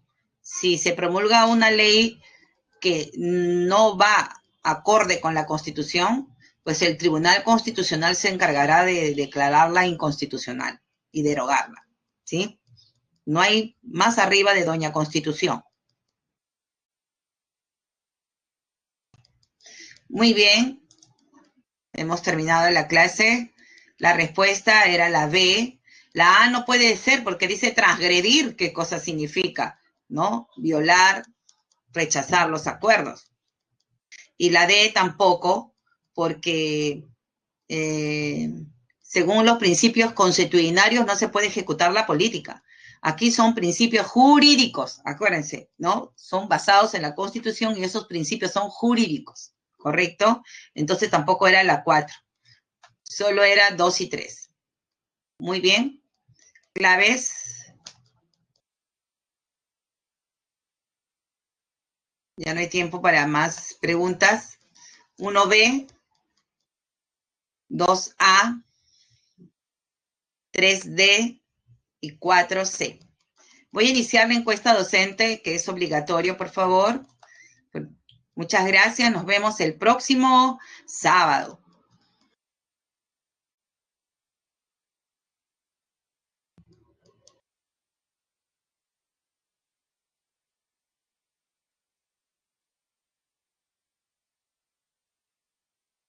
Nos vemos. ¿Alguien más?